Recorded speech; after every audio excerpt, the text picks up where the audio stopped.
Alors, bonjour à tous. Bienvenue au Cercle de presse. Ce matin, un invité de marque, de prestige, on peut dire ça maintenant, hein? Sébastien Pilote, le réalisateur d'abord du film Le Vendeur qu'on a connu et dont on a entendu parler, et maintenant du Démantèlement qui, ma foi, remporte des prix à travers la planète. Ça commence. C'est peut-être les premiers d'une longue lignée.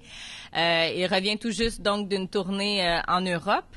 Et comme à l'habitude, donc notre invité va faire une présentation et ensuite on va passer à une période d'échange. Donc vous me faites signe et je prends vos noms. Monsieur Pilote, la parole est à vous. Bon matin tout le monde. Oui, c'est ça, j'arrive tout juste parce je suis revenu hier soir à 11h. Alors, on a passé une grosse semaine à Paris pour faire la promotion du film parce que le film sort à Paris demain. Un peu partout en France, évidemment à Paris. Et juste avant, j'étais au Festival de Turin en Italie. C'était ma deuxième fois que j'allais au festival. En fait, moi, j'étais pas allé, mais Le Vendeur était allé. Gilbert Scott était allé représenter le film il y a 2 ans. Et puis, c'est ça. Donc, c'est ça. C'est comme cette semaine, pour moi, c'est comme la fin de la promotion là, depuis le mois de mai dernier que je suis en promo pour mon film. Ça a débuté avec le Festival de Cannes. Ensuite, ça s'est enchaîné avec d'autres festivals. Puis, c'est ça, j'ai l'impression que l'année, j'ai été tout le temps en attente de pouvoir sortir parce que j'avais beaucoup hâte de présenter le film ici au Québec. Fait que... vous m'entendez bien? Oui. OK. Et puis, j'essaie de perdre mon accent français, là.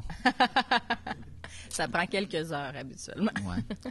Et, non, c'est ça, on a fait quand même une grosse tournée, 2 semaines à travers le Québec. On allé présenter le film en avant-première à Trois-Rivières, Chicoutimi, Alma, Gatineau, Sherbrooke, Québec. On s'est vraiment promené. Fait qu'à un moment donné, c'est ça vient un peu étourdissant tout ça, puis tu as hâte de pouvoir passer à autre chose, parce que ce qui est difficile de travailler quand on sort un film, c'est qu'on veut rester proche du film, on veut s'en occuper, c'est un peu comme notre bébé, puis on veut pas laisser juste le distributeur s'en occuper ou les distributeurs, fait qu'on veut être un petit peu présent, puis être là, accorder les entrevues aussi, rencontrer le monde. Des fois, on a des invitations dans des petits festivals, des petites manifestations, des fois, c'est des plus gros festivals, fait qu'on dit oui, on essaie de dire oui à le plus d'événements possible pour pouvoir, faire le service après-vente.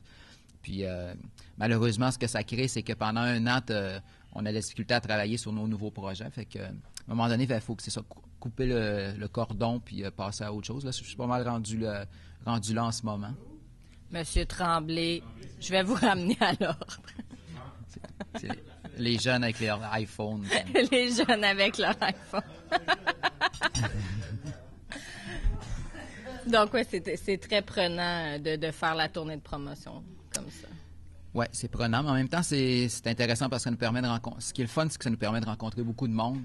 Ça me permet d'avoir un contact avec le public parce que on fait pas du théâtre, on fait pas du spectacle, on fait du cinéma. Habituellement, on n'est pas dans la salle pour présenter notre film puis recueillir des commentaires des gens. Fait que pour moi, c'est ça, c'est le moment privilégié où est-ce que je peux rencontrer, comme par exemple quand on est allé faire l'avant-première à Alma, ça m'a permis de rencontrer les gens qui avaient participé de près ou de loin au tournage. Quand on est à Chicoutimi, j'invite ma famille, il y a des gens, il y a des anciens agriculteurs ou des agriculteurs qui viennent te voir. Même chose à Montréal ou à Québec, ou un peu partout. C'est de recueillir des commentaires. Pour moi, c'est évidemment très enrichissant. Ce qui est plaisant aussi, c'est que les gens qui n'aiment pas le film, c'est rare qu'ils viennent te voir, fait que tu as juste des bons commentaires. Puis, contrairement par les médias sociaux, tout ça, parce que les commentaires des fois plus négatifs, tu peux les avoir. Mais ceux-là aussi, j'aime ça. Je suis un petit peu masochiste. J'aime ça les lire et ça m'apprend beaucoup sur le monde dans lequel je vis. Voilà. 2 prix quand même à Turin. Hein? Est-ce que ça t'a pris par surprise? Bon, Gabriel Arcan, meilleur acteur. Puis le prix des critiques de cinéma, je veux dire, c'est quand même c'est très prestigieux. Ça, c'est plaisant. Le FIPRESCI, c'est tout le temps, c'est la Fédération internationale de la presse internationale qui, en fait, comment ça fonctionne, ça, c'est que c'est une association de critiques à travers le monde, une fédération, et eux, en fait, ils sont présents dans quelques grands festivals à travers le monde. Bon, le Festival de Cannes, évidemment, Berlin, Venise, un peu partout. La FIPRESCI est présente donc dans ces grands festivals-là et ils remettent un prix eux-mêmes en parallèle de la compétition. S'il y a une compétition officielle, ils vont remettre un prix en parallèle. C'est leur choix à eux. C'est eux qui, comme leur jury, sont représentés par 3, 4, 5 journalistes dans ce festival-là. Ils remettent le prix. J'avais déjà reçu le Fipreski à 3 reprises avec Le Vendeur. Puis là, c'est ça, c'est la première fois pour le démantèlement. Puis habituellement, c'est juste une fois par film. C'était une erreur que je l'ai reçu par Le Vendeur 3 fois. Il y avait un problème de coordination au niveau de la Fipreski cette année-là, ce qu'on me dit.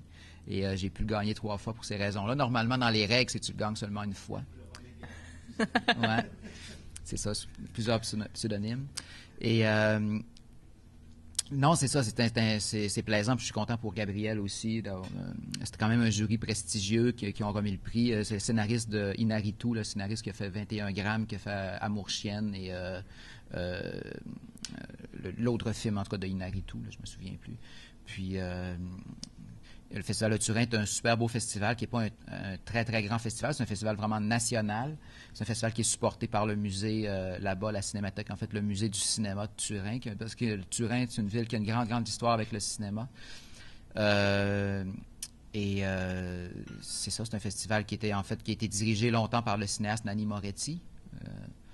Il a quitté il y a quelques années, en fait, quand il a fait son film sur le pape, là, Abemus Papam. Et c'est ça, c'est un festival qui est vraiment... le public est quand même très dynamique, très jeune. Il y a beaucoup, beaucoup de monde dans les salles. Moi, j'ai fait le saut de voir... c'était un grand, grand amphithéâtre, je sais pas, 500-600 places, puis c'était complet, c'était plein. Puis il y a quand même le festival a un beau rayonnement là, dans la presse là-bas aussi, la presse italienne. Avec Le Vendeur, j'avais remporté le prix Le Ciputi, qui est le prix des cheminots. C'est le prix remis par le syndicat des cheminots d'Italie. Et le Ciputi, c'est un personnage, une espèce de dessin, un petit personnage dessiné par un grand dessinateur là-bas qui écrit un peu comme notre Chapelot, si on veut, et qui fait... c'est un personnage de cheminot qui... c'est ça le trophée. Donc, c'est ça. C'est plaisant de pouvoir retourner avec un deuxième film une deuxième fois dans un festival. Ça, c'est bien parce qu'on installe une espèce de fidélité. Puis... les gens étaient contents de te revoir. Oui, mais j'ai été là seulement 2 jours à Turin. Je ne suis pas resté longtemps. On va commencer la discussion, tiens, avec Jocelyn de Télé-Québec. Hein, pourquoi pas? Parce que c'est tes racines, un peu, Télé-Québec, je crois. Jocelyn, c'est mes racines. Sébastien, tu dis que c'était un peu en fin de promo pour le démantèlement. Tes films, depuis Dosbar, le court-métrage, ont circulé beaucoup de reconnaissance en international, mais ta vie en salle ici, c'est important. C'est quoi la suite pour le démantèlement, par exemple? Bien, le film est en salle. Le film vendredi prochain va entamer sa 4e semaine en salle. On est dans la 3e semaine. On a ouvert au Québec sur 22 écrans. Donc, ça veut dire que le film était présent dans les principaux marchés du Québec. Ce qui est important, c'est ça, c'est pas d'ouvrir pour un film comme le mien, c'est de pas être, je sais pas, sur 50 ou 60 écrans, ce qui ferait diminuer la moyenne par écran, parce qu'il y a des marchés, moi, je me suis intéressé quand même à la distribution depuis Le Vendeur, puis ce que j'ai appris beaucoup, c'est ça, c'est qu'il y a des marchés, des villes où est-ce que les gens vont très peu au cinéma. C'est même, parfois, c'est assez étonnant de voir les chiffres. Et je veux dire, quand tu as ramassé, c'est comme une petite talle de bleuets. Là, quand tu as ramassé les quelques bleuets qu'il y a dans la talle, je veux dire, il n'y a plus rien à faire dans ces petites villes-là parfois. Fait que les distributeurs sont très frileux à sortir les films, des copies dans ces petits marchés-là. Ils préfèrent y aller faire circuler les copies déjà existantes. Parce que le but aussi, c'est qu'un film comme le mien, ce qui est important, c'est contrairement au cinéma américain aujourd'hui, que ce qu'ils veulent, c'est maximiser. En très, très peu de temps, ils veulent faire le plus gros box-office en 1 semaine, 2 semaines. Les films sont là très, très peu longtemps en salle. Et nous, on veut être là dans des principales salles comme le Beaubien, le Quartier Latin à Montréal, ou des salles comme à Trois-Rivières ou la Maison du cinéma à Sherbrooke, qui sont des marchés intéressants. On veut être là le plus longtemps possible. On aimerait ça pouvoir passer les fêtes sur quelques écrans. C'était une stratégie un peu audacieuse là, de se coller comme ça au blockbuster de Noël, là, des films comme Hunger Games, puis Thor et tout ça. Mais en même temps, on se dit que on espère que c'est pas le même public. Moi, ce que je veux, c'est que le film attire des gens qui se fait longtemps qu'ils ne sont pas allés au cinéma. C'est ce que je dis tout le temps. Ça me fait plaisir sur Le Vendeur ou le démantèlement, quand les gens me disent je suis allé avec mon père va jamais au cinéma, ou ma mère est venue avec moi, on est allé en famille, ou ça me fait plaisir parce que j'ai fait le film beaucoup pour ici, pour les gens d'ici.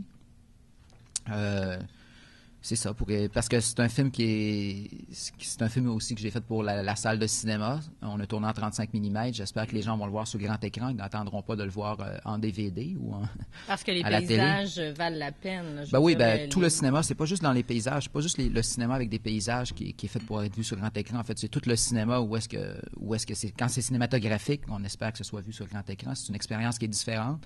C'est la captivité, c'est l'impossibilité de pouvoir pitonner sur la zapette.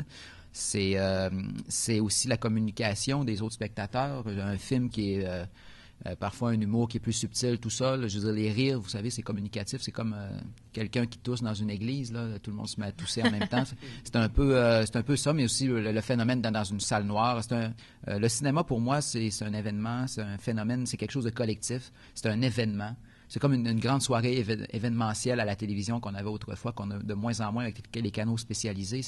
C'est que le lendemain, tout le monde parle de la même chose. Il y a peut-être encore une émission ou deux là, qui font ça au Québec. Mais sinon, le cinéma, c'est ça. C'est un peu comme un grand cirque qui débarque dans une ville.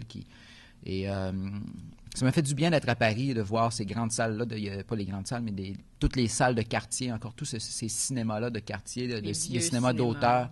Et les gens qui sont là, évidemment, la cinéphilie en France, c'est complètement autre chose qu'au Québec. Là, je veux dire, sont choyés, évidemment, sont beaucoup plus nombreux, ne serait-ce que dans la grande ville de Paris, mais il y a des petites villes qui ont toutes les petites villes ont leur salle de cinéma d'art et d'essai.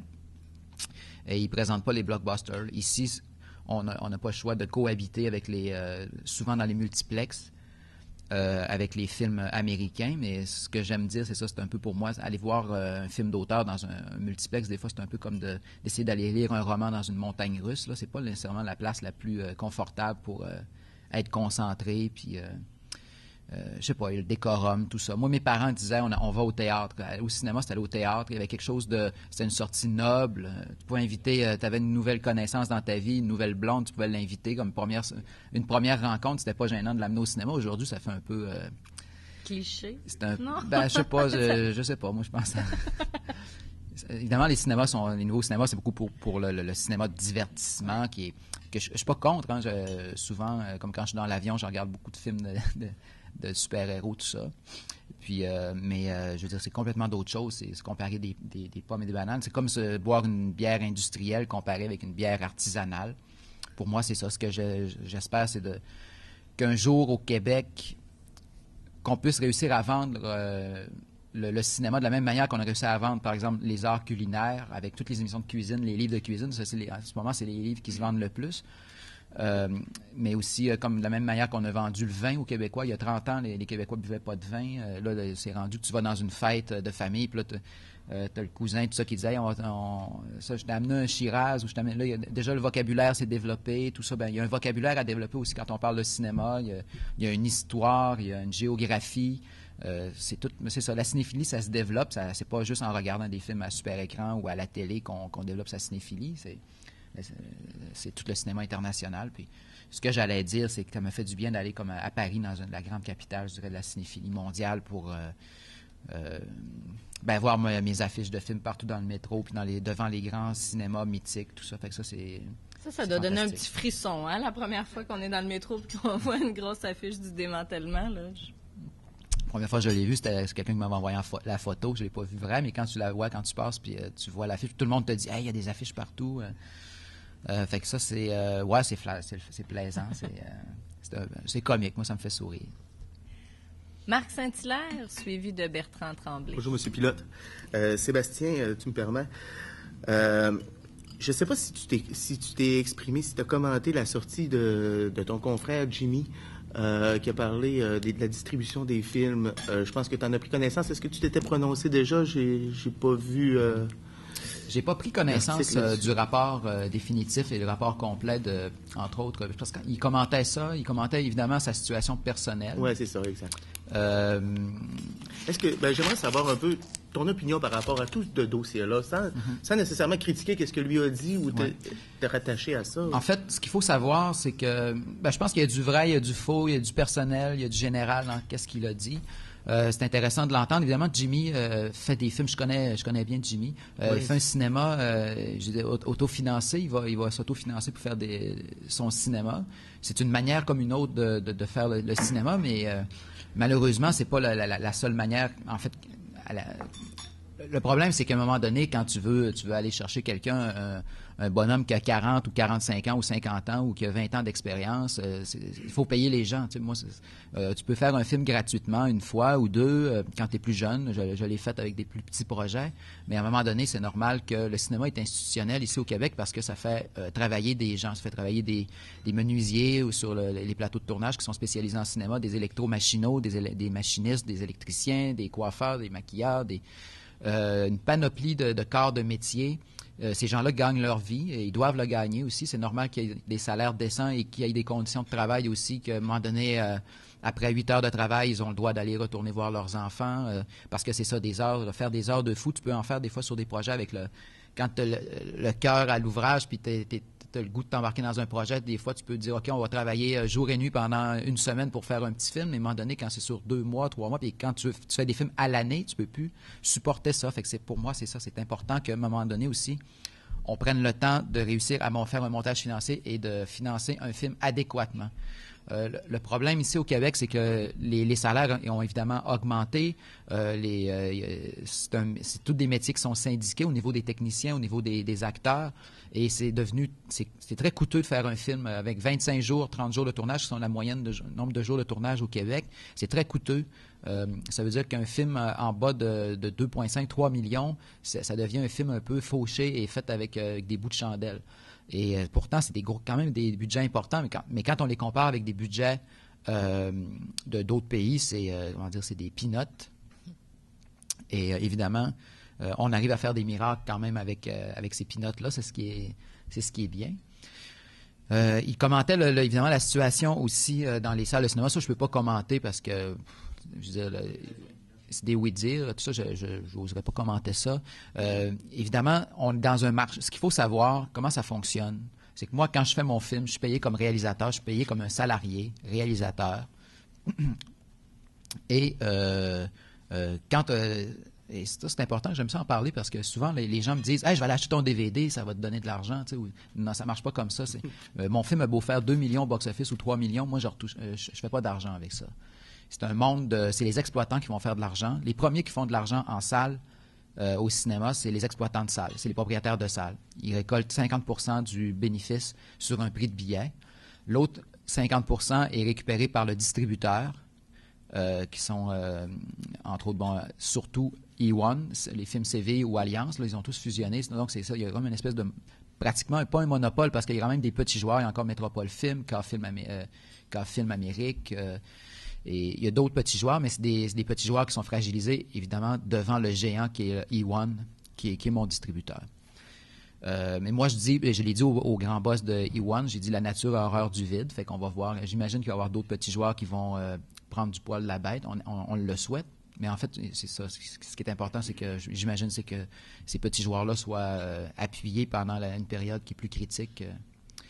Et je pense qu'un distributeur comme E1, évidemment, ils vont distribuer des films comme Twilight, comme, je pense, Hunger Games, et en même temps, ils distribuent le film comme Le Vendeur et mon film Le Démantèlement. Moi, j'ai été chanceux, ils ont quand même appuyé le démantèlement de manière exemplaire, ils ont fait même la publicité de télé, c'est des choses qu'ils habituellement ne vont pas faire pour un film d'art et d'essai ou un film d'auteur.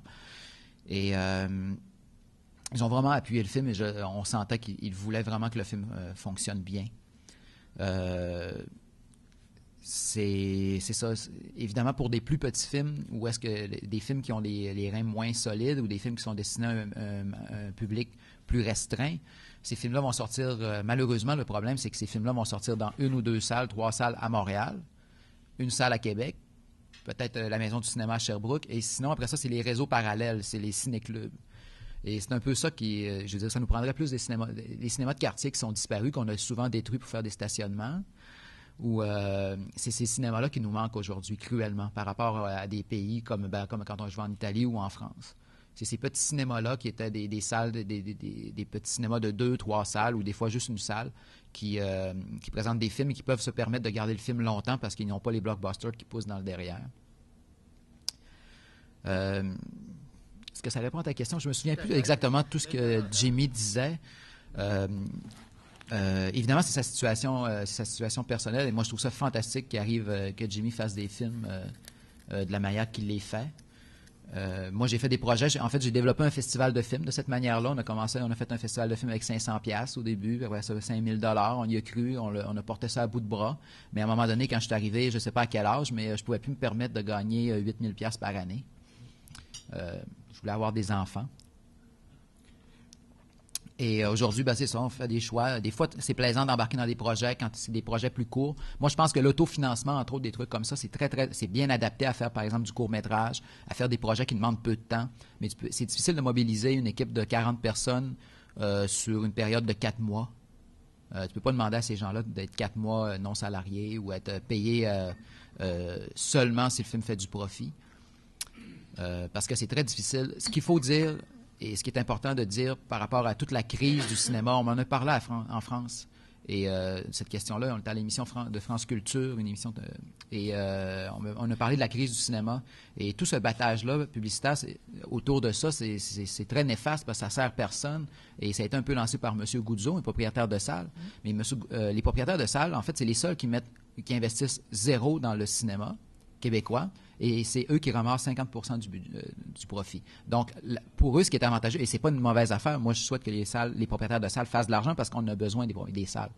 Mais ce qu'il faut savoir, c'est que pour un Goudzo ou une salle comme un ciné-entreprise ou tout ça, ce qui est payant, c'est les blockbusters québécois qui vont coûter, par exemple, 10 millions de dollars, qui vont rapporter 4. Ça veut dire que pour eux, ça va leur avoir rapporté 2 millions dans leur coffre. Mais ces films-là ont quand même calé 6 millions. Même plus, parce que souvent, ils ont des budgets de 1 ou 2 millions de promotion. Contrairement à un film, c'était ça qui était ce qui je trouvais frustrant, c'est que ça lançait l'idée, et ça a été repris beaucoup par les radios populaires et les médias comme le Journal de Montréal, tout ça, c'est que ça donne l'idée aux gens que les gros films, comme disons Louis Cyr, sont plus rentables qu'un petit film de Denis Côté ou un petit film de Sébastien Pilote ou d'un cinéaste qui va avoir fait un film avec 1,5 million ou 2 millions, mais qui va en avoir rapporté peut-être au bout de la ligne 1 million, mais qui va avoir été vu dans 80 pays, faire rayonner le Québec et le Canada dans 80 pays, qui va avoir été vendu dans des télévisions partout à travers le monde, vu par des millions de spectateurs sur d'autres chaînes, alors qu'un film blockbuster québécois, qui va avoir été vu par, il va avoir fait, 4 millions, ça veut dire 400 000 entrées, il va avoir été vu par 400 000 personnes. C'est destiné seulement au marché domestique. Et ces films-là, pour moi, sont beaucoup moins rentables, ne serait-ce qu'au niveau culturel. C'est important qu'il y en ait, parce que c'est aussi important de faire des films comme Louis Cyr, qui a des films qui vont attirer un plus grand nombre de personnes. Les Boys. Mais, les Boys. Mais doser, je pense que le dosage est quand même, en ce moment, c'est faux de dire qu'il manque de ce type de film-là. Ce qui est arrivé les dernières années, c'est que les films qui étaient destinés au large public n'ont pas attiré leur public. Alors que les films d'auteur, eux, ont réussi à rejoindre leur public. Est-ce que ça t'a fâché, par exemple, de voir que le démantèlement n'était pas présenté au Lac-Saint-Jean, je pense, aller jusqu'en fin de semaine ou cette semaine? Mm-hmm. Donc, les 3 premières semaines... Non, parce que l'idée, je savais ce qui allait arriver, et c'est qu'on était déjà on est à Alma, à Chicoutimi. J'aurais aimé qu'on soit là tout de suite la première semaine, évidemment, comme à Robertval ou à Dolbeau. Mais bon, le film est sorti là après la 2e semaine. Et le film va rester là 1 semaine seulement, parce que j'ai regardé les chiffres hier, j'ai reçu les chiffres hier, puis je veux dire que... Il n'y a pas assez de monde. Oui, c'est des petites villes, mais quand même. Il n'y a pas beaucoup de monde qui vont au cinéma dans les petits marchés. C'est dommage parce que les propriétaires du cinéma de Chapelaine font un travail exemplaire, un travail de résistant, vraiment de Gaulois. Mais il faut que les gens se donnent la peine de sortir de chez eux. Il faut le cocooning. Oui, on travaille dur, tout le monde, mais je veux dire, c'est de réapprendre à sortir, à aller au cinéma, à inviter des amis. C'est ça. Évidemment, aujourd'hui, le cinéma compétitionne contre Facebook, compétitionne contre la télévision, contre Internet, contre YouTube. Je veux dire, le temps, les heures qu'on met à écrire à ses amis sur Facebook, on n'est pas là en train de lire un livre, à lire un roman, de la littérature, à écouter une émission de philosophie à la radio ou à aller voir un film. Et ça, c'est dommage parce que C'est ça. Ben, le film va être là dans les plus petites... parce que le film est sorti sur 22 écrans, mais après la deuxième semaine, la troisième semaine, on a perdu un écran seulement. C'est ce qui est fantastique. Et on en a gagné 11. Fait qu'on est passé à 32 écrans, 31, si j'ai bien compté. Et là, on est encore à 32, 33 écrans après 4 semaines. Il y a de nouveaux petits marchés, mais c'est ça. C'est des villes où est-ce qu'on va 1 semaine ou 2 semaines. Et on fait des petits chiffres, mais quand même, je pense qu'il y a du travail d'éducation. Moi, ce qu'on me disait quand on a parti au Festival Regard sur le court-métrage, et si tout le monde à Montréal me disait du court-métrage au Saguenay-Lac-Saint-Jean, même à Montréal, ça n'allait pas fonctionner, un festival de court-métrage. Et aujourd'hui, on a 15 000 spectateurs en 4 jours en salle. Et ça, c'est un travail de longue haleine, de ramener le monde, de réhabituer le monde à la sortie, à rencontrer d'autres mondes. Évidemment, le plaisir, c'est de voir du monde, c'est le fun quand il y a du monde dans la salle, quand tu n'es pas tout seul. Mais je pense qu'actuellement, le problème aussi, c'est parfois les salles sont mal adaptées. C'est un peu difficile de dire, OK, on va aller voir le dernier Woody Allen dans un multiplex avec des sièges D-Box qui bougent. Ou tu as l'impression, c'est ça, c'est comme des soucoupes volantes qui sont sur le bord de l'autoroute. Là, les nouveaux cinémas, c'est un peu ça, là, toute l'espèce d'architecture bling-bling. Fait que c'est ça, il faut redécouvrir l'expérience d'aller au théâtre. Mais j'étais pas fâché, évidemment, j'étais un peu déçu. Mais je savais que le film allait être là après 2 semaines. Fait que pour ça que j'ai pas paniqué. Bertrand Tremblay. Le vendeur a facilité la résurrection de la papeterie de Dolbeau. J'estime que... Je penserais pas. Je présume que le démantèlement va causer, il a déjà commencé à causer un très grand choc, je pense. Il y a un éleveur il y a quelqu'un... Il y avait certainement une situation inconnue. Il y a un agriculteur qui m'a téléphoné dernièrement, un éleveur d'agneaux, je ne dirais pas dans quelle région et tout ça, mais il y a un éleveur d'agneaux qui m'a téléphoné pour me remercier parce qu'il m'a dit que grâce au film, il a réussi à avoir un prêt pour pouvoir survivre un peu plus longtemps. Puis que c'était grâce au film. Il a pris la peine de me téléphoner, je trouvais ça très gentil. Parce qu'il dit que le film avait sensibilisé, puis qu'il avait parlé du film, et que c'est ça, c'était exactement sa situation. Souvent, les agriculteurs, lorsqu'ils veulent rester un peu sur le mode paysan, tout ça, sont un peu... sont desservis par le mode industriel, on les encourage à grossir, mais à pousser la ferme à échelle plus qu'humaine, ou plus que... C'est pas des fermes à échelle humaine ou familiale.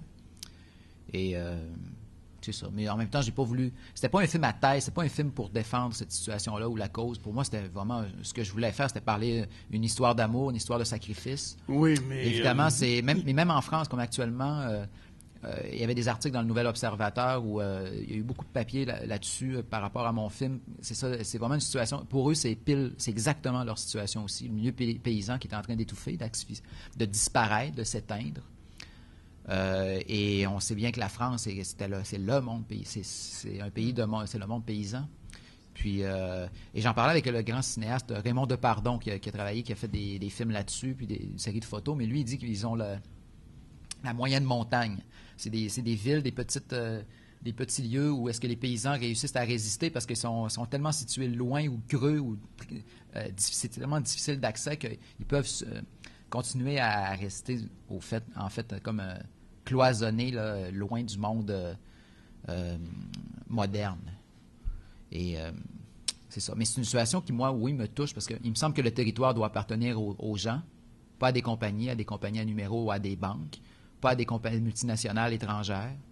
Je pense qu'il faut exploiter le monde souterrain, mais il faut exploiter aussi ce qui est à la surface. C'est plus important de manger que de faire des minerais pour mettre dans nos iPhones. Parce que c'est ça, il faut...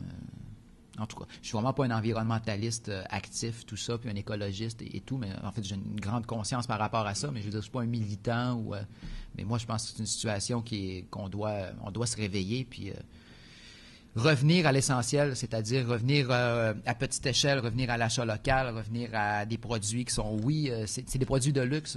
Manger une pièce de viande, c'est quelque chose de luxueux. Faut pas que ça soit vu comme un truc industriel qu'on peut... on en prend un peu puis on jette beaucoup. Il faut revenir au respect, c'est ça, au respect de ces artisans, des artisans, des gens qui travaillent, qui connaissent bien leur métier. Et moi, je trouve ça fantastique quand on voit des fromageries, par exemple, qui ont réussi de manière artisanale à prospérer ou tout ça. des microbrasseries ou des...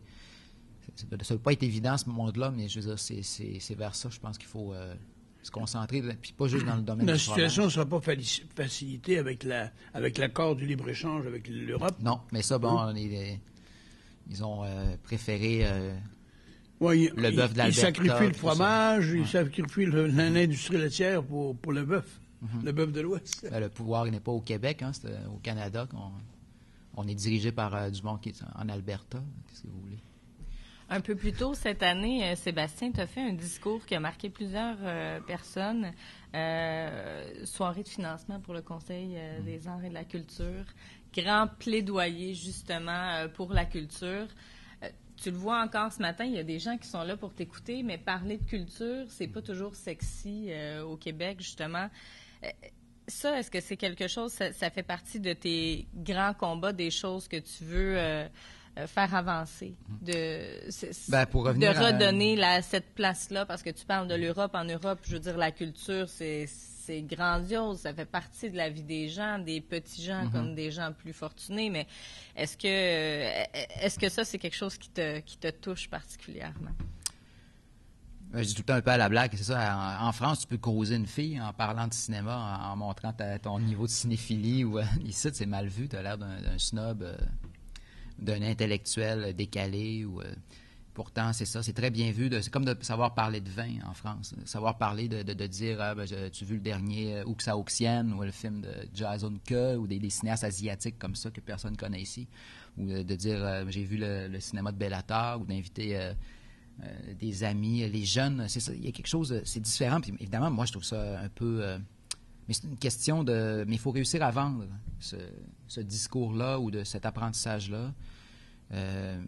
Moi, souvent, je suis invité à aller parler de cinéma dans les classes au cégep ou à Polyvalente. Puis à chaque fois, on me pose tant des questions. On veut toujours que je parle de la technique. Comment qu'on fait pour faire un film, tout ça. Puis à chaque fois, je bifurque et j'en profite pour voler le temps pour essayer de développer, de donner le goût aux jeunes de développer leur cinéphilie, de sortir de leur zone de confort, de voir des films qui sont plus difficiles.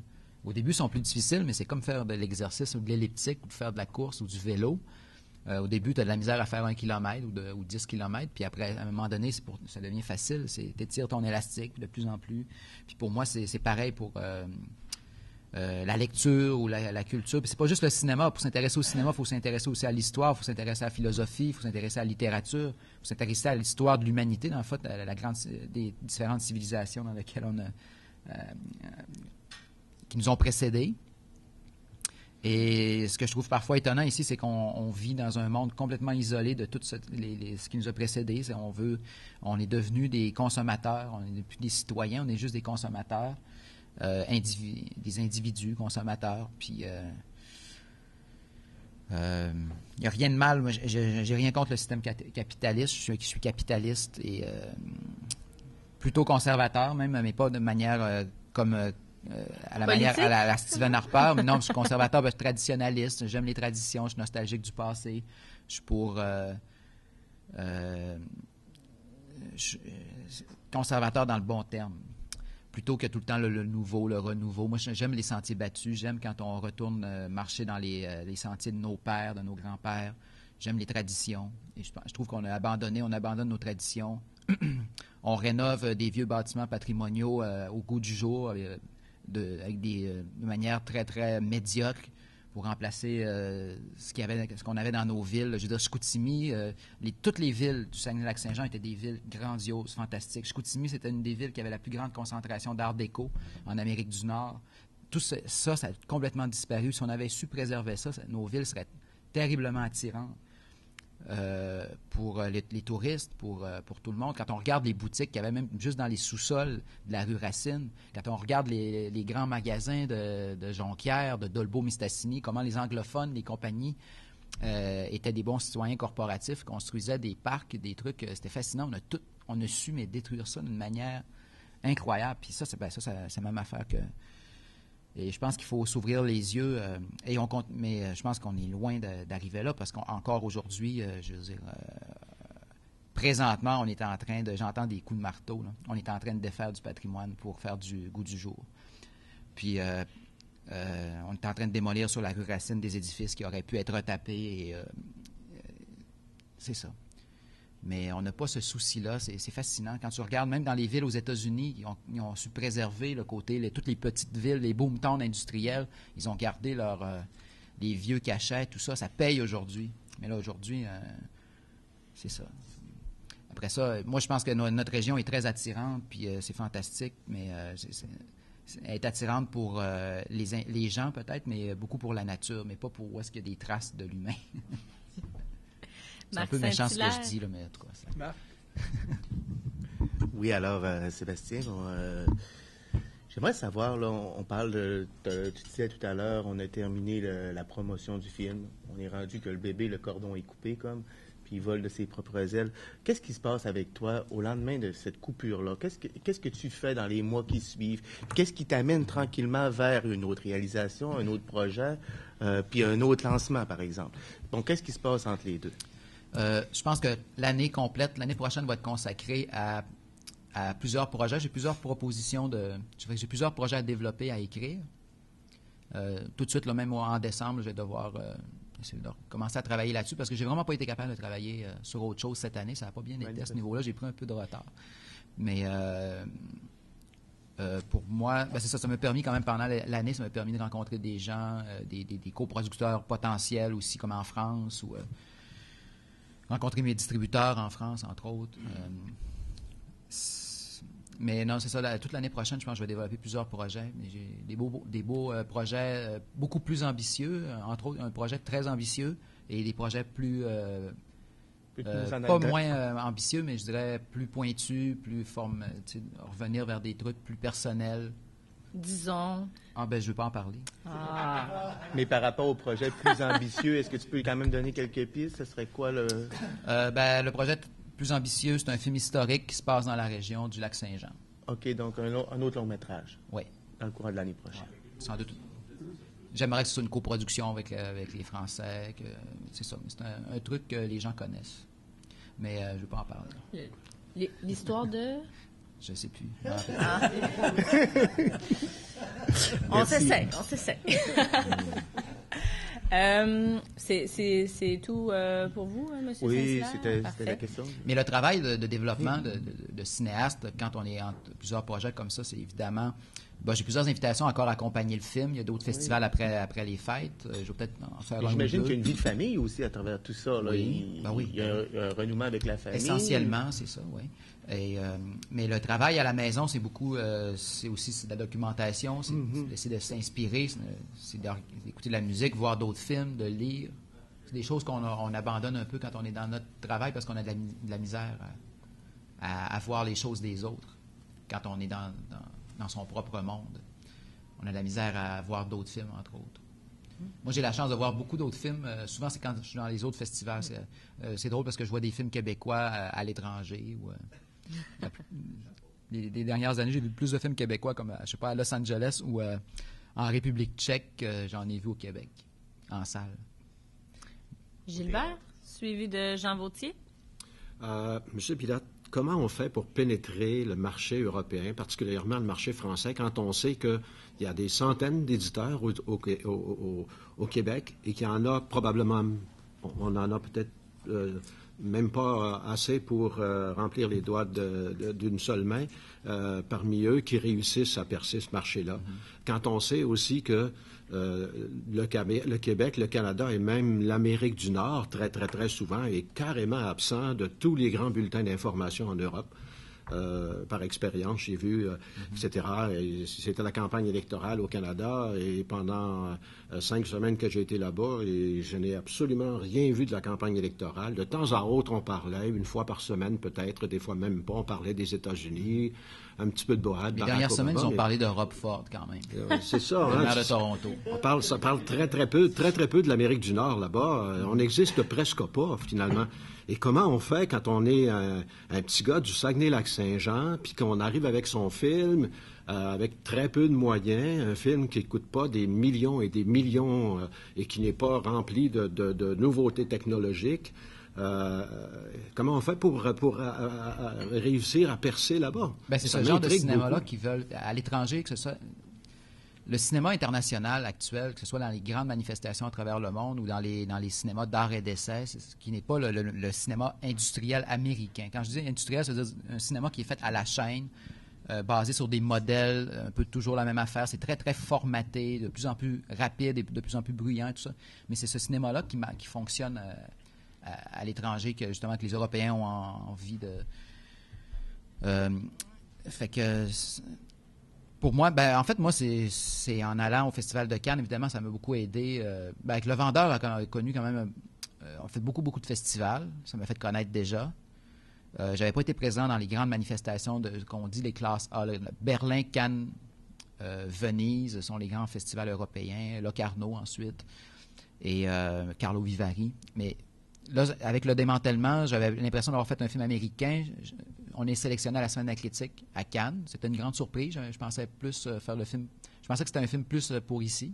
La Semaine de la critique est quand même la section la plus pointue du Festival de Cannes, souvent considérée comme où est-ce que la section la plus formaliste ou qui vont prendre le plus de risques, des films les plus difficiles. Pourtant, j'avais le film, je dirais, le plus rond et le plus généreux. C'est plus généreux que Le Vendeur. C'est plus grand public. Et c'est grâce à la Semaine de la critique que le film a été vu par des distributeurs, une distributrice qui s'appelle Sophie Dulac.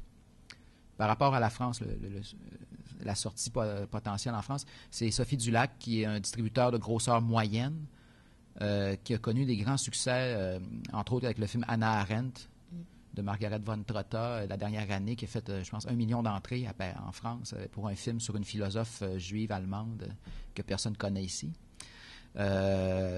C'est quand même incroyable. Ils viennent de faire 200 000 entrées avec Le Roi et l'Oiseau, le vieux film de Gruau, le film écrit par Prévert, le film qui passe à Ciné-Cadeau à chaque année chez nous. Ils viennent de le ressortir. Ils ont fait 200 000 entrées. Ça veut dire 2 millions de box-office. C'est donc un distributeur qui, quand même, il a beaucoup de moyens. Sophie Dulac, quand même, c'est quelqu'un qui a acheté... ils ont acheté mes 2 films. Ils vont sortir Le Vendeur au mois d'avril.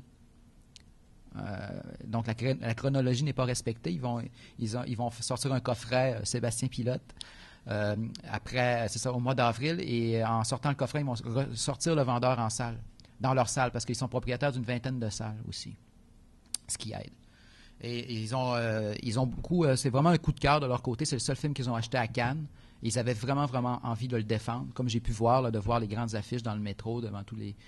et la publicité achetée, tout ça, fait que ça me fait du bien de voir que je pouvais exister en France comme ça. Mais ils ont des moyens et eux, c'est ça. Je pense que Sophie Dulac défend les films vraiment par amour du cinéma d'auteur, tout ça, parce qu'elle n'a pas besoin de faire ça dans la vie. C'est la vice-présidente de Publicis. Et l'héritière, en fait, du fondateur. Fait que je pense qu'elle fait vraiment du cinéma par pur plaisir. Et c'est grâce à ça que... Et ça va me faire exister parce que, étant donné que c'est ça, là, il y a plein de monde qui me dit « Ah, je vais aller la semaine prochaine, je vais voir ton film avec mon ami, tel cinéaste. » Ça te permet de voir que c'est ça, c'est comme un autre monde. Pour moi, c'est de savoir que des gens comme Depardon ou Juliette Binoche vont voir le film. Ça, c'est quand même... ça me donne l'impression d'exister en tant que cinéaste dans le grand pays de la cinéphilie mondiale. Est-ce qu'un jour tu pourrais réaliser des films aux États-Unis? On a vu 2 réalisateurs québécois cette année sortir des gros films américains. Si on paye plusieurs millions, rien n'est impossible. Oui, c'est quelque chose qui pourrait t'intéresser parce que tu es resté très attaché à la région, justement, à ce qui t'inspire ici. J'ai déjà dit, si j'avais un petit peu de ce genre d'ambition-là, j'aurais commencé par déménager à Montréal quand j'étais plus jeune pour faire du cinéma. Je suis resté ici. C'est pas le genre d'ambition, c'est pas mes ambitions personnelles.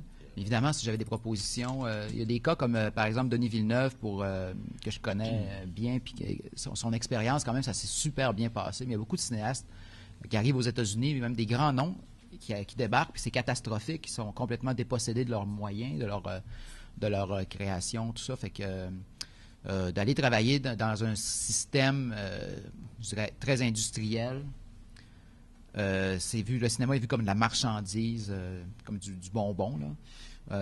Ça m'intéresse moins, mais je dirais pas non, parce qu'il y a moyen de détourner ça pour faire quelque chose de très personnel, comme a réussi à faire Denis Villeneuve. Puis ça lui a permis de travailler quand même avec un grand directeur photo, un des plus grands dans le monde.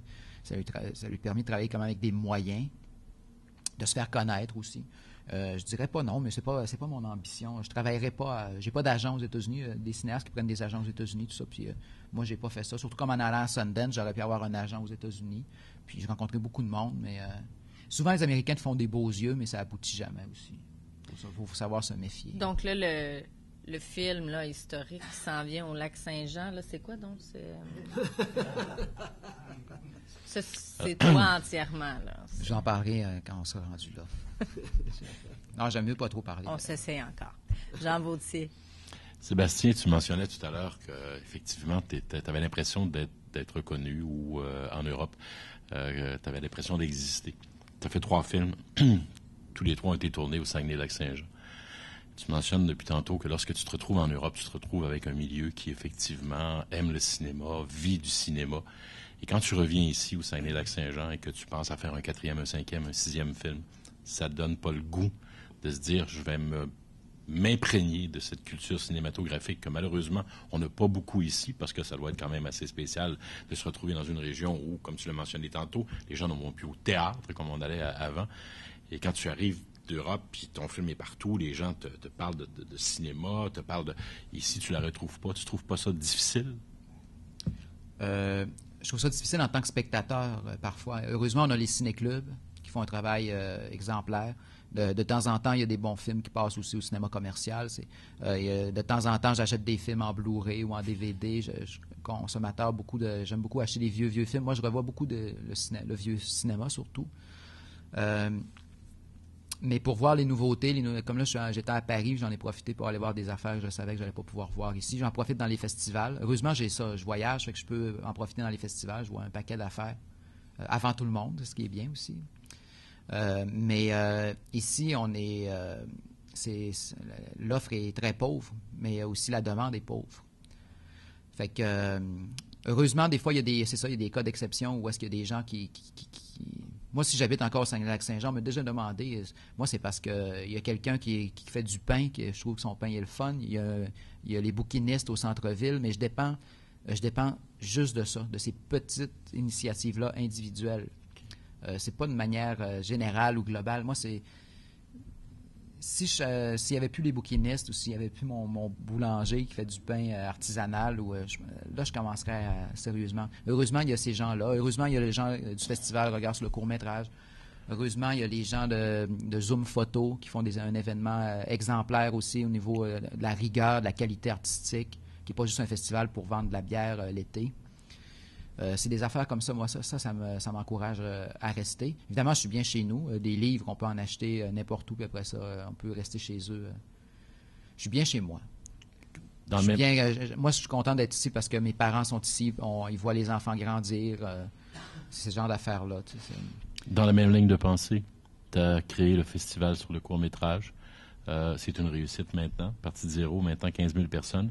Est-ce que cette culture cinématographique au Québec puis au Saguenay-Lac-Saint-Jean, tu le fais avec le court-métrage? Est-ce qu'on est capable de recréer cette culture-là? Est-ce qu'on est capable de redonner? Qu'est-ce qu'il faut faire pour que les gens sortent puis lâchent le Facebook, lâchent Twitter, lâchent iTunes, lâchent tout ça et maintenant, on va aller voir un film de pilote ou peu importe un film américain ou peu importe les films, je veux dire, on sort et on va les voir.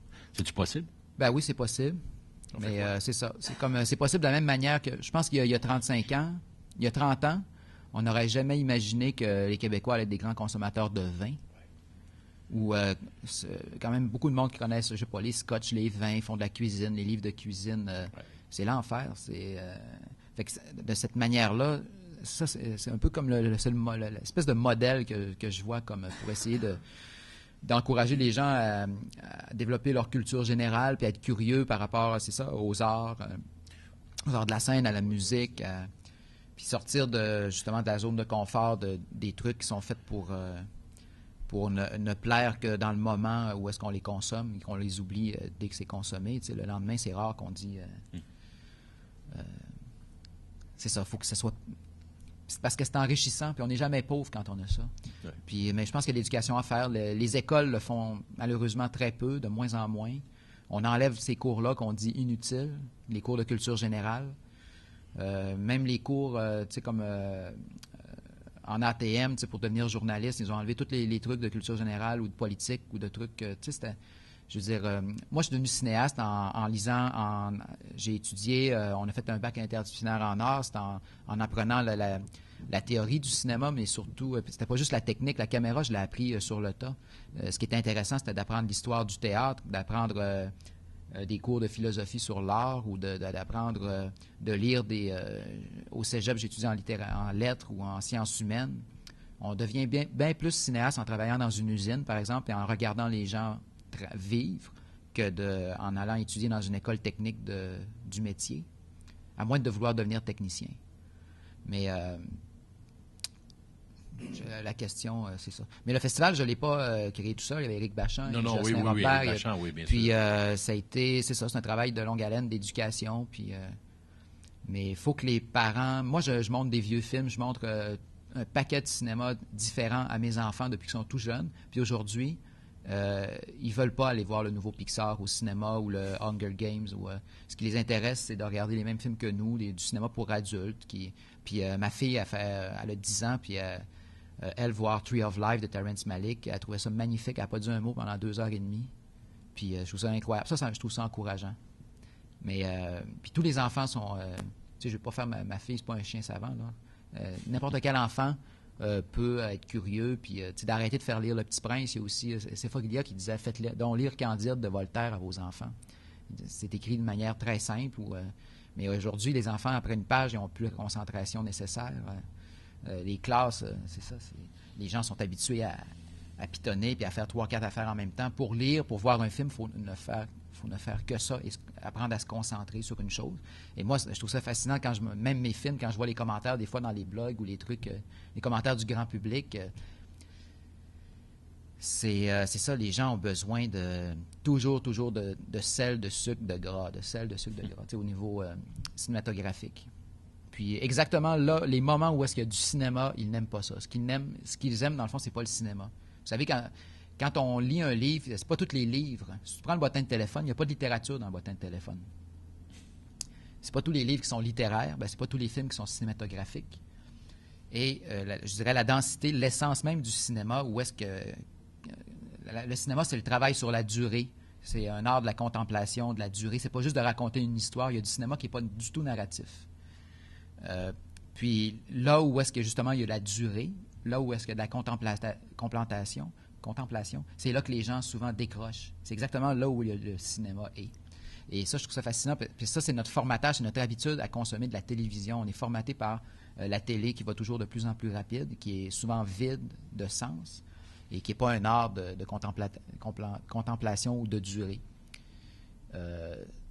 Puis c'est ça, il y a un travail d'éducation à faire. Moi, je trouve ça... des fois, quand j'ai plus le défi de faire le festival, personnellement, j'ai plus le défi de faire mes premiers films. Puis des fois, souvent, je l'ai dit un peu à la blague, mais je suis assez sérieux en blaguant. J'aimerais ça ouvrir un cinéma dans la région et de faire mentir tout le monde. C'est que les salles de cinéma actuellement ferment partout. C'est difficile, mais il me semble que ce serait à Jonquière, au Lac-Saint-Jean ou à Chicoutimi, il y aurait de la place pour un cinéma d'art et d'essai et réhabituer les gens à sortir. Et ce serait un travail très difficile, mais des fois, ça me stimule, ça me motive plus encore que de faire d'autres films. Parce que j'aime plus le cinéma que moi-même. Tu sais, moi, c'est pas... j'aime ça, montrer des films à du monde ou parler de cinéma. Ouais. Avec une bonne coupe de vin. Les inviter à prendre un Bordeaux en regardant un Sébastien Pilote. Voilà. Les Français ont pas dû... C'est à M. Boivin. Je dois lui laisser la parole. Il n'a pas parlé encore. Oui. Alors, bon matin, monsieur. Vous avez peut-être abordé un peu la question, mais j'aimerais avoir votre perspective sur l'image de marque ou la symbolique mondiale du cinéma québécois. Qu'est-ce que vous voyez à l'extérieur? Quel est votre regard ou le regard des autres sur notre cinéma? On a vu quelques problèmes, vous en avez parlé, mais qu'est-ce qui nous distingue? Quelle est notre signature mondiale, d'après vous? Cette année, il y a un grand battage. On parlait de crise du cinéma, je ne sais pas. Oui, et je trouvais ça terriblement cruel de parler de crise du cinéma québécois au moment où est-ce qu'on connaît un succès, peut-être c'est du jamais vu. Partout à travers le monde, le cinéma québécois, pour un pays qui n'en est pas un, une cinématographie faite avec, on est 8 millions d'habitants. on a une cinématographie extrêmement riche et diversifiée. Et c'est ça qui est important, c'est qu'elle soit diversifiée aussi. Et on est capable d'attaquer sur tous les fronts. Il y a un Xavier Dolan qui fait un battage qui est médiatiquement célèbre partout à travers le monde. Tu vas au Sri Lanka ou tout le monde connaît Xavier Dolan.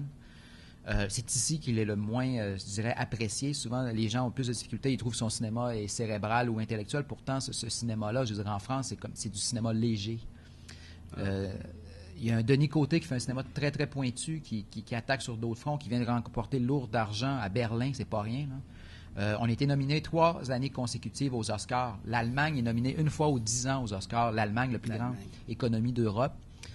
Une fois aux 10 ans, ils sont heureux d'être nominés pour la langue étrangère. Donc, 3 fois de manière consécutive le Québec. C'est pas tout le monde à travers la planète qui savent c'est où le Québec. Le monde, disons, des Canadiens, tout ça. Souvent, dans les festivals, les gens nous disent « Mais qu'est-ce que vous mettez dans vos céréales, les cinéastes québécois? Comment c'est que le cinéma québécois est si différent du cinéma canadien-anglais? La cinématographie est très, je dirais, beaucoup plus pauvre, c'est beaucoup plus difficile. Ils ont 2-3 cinéastes forts, mais le cinéma est beaucoup moins riche actuellement, et je n'ai pas peur de le dire, là, tout le monde le sait.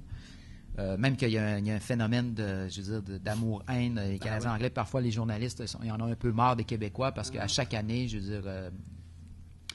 quand on annonce que, par exemple, le Canada Top 10 au Festival de Toronto, si on ne faisait pas attention et qu'on faisait un peu d'encouragement positif pour prendre des films canadiens-anglais, il y aurait juste des films québécois. Fait que ça, je pense qu'il faut vraiment être fier de... Moi, je l'ai dit plusieurs fois dans les médias, mais il y a une année, avec Le Vendeur, j'étais à Los Angeles, au Festival de Los Angeles. Puis j'ai réalisé quelque chose là, ça m'a frappé. Il y avait quelques pays dans le monde qui avaient le privilège d'être représentés par un film au Festival de Los Angeles. Il y avait seulement les États-Unis qui avaient plus d'un film, évidemment. Et il y avait un autre pays qui avait 3 films. Et c'était même pas un pays, c'était le Québec. Il y avait le film, et c'est 3 films très marginaux, là. C'est Le Vendeur, En terrain connu de Stéphane Lafleur, qui a d'ailleurs remporté le Grand Prix du Festival de Los Angeles cette année-là, et Curling de Denis Côté. Ce sont des films qui sont quand même assez boudés par le public québécois. Le Vendeur, ça a bien été, mais sinon, c'est des films qui sont restés quand même marginaux. Je suis obligée de t'arrêter, Sébastien, c'est déjà fini. Mais c'est ça. Moi, c'est ça. Il faut être fier, je pense, de notre cinéma. C'est comme si on arrivait derrière les États-Unis aux Olympiques d'été. On serait le Québec, pas le Canada. On serait agréablement surpris. C'est ce qui arrive avec le cinéma à l'étranger. Il faut être fier. Merci beaucoup. Merci tout le monde. C'est rafraîchissant.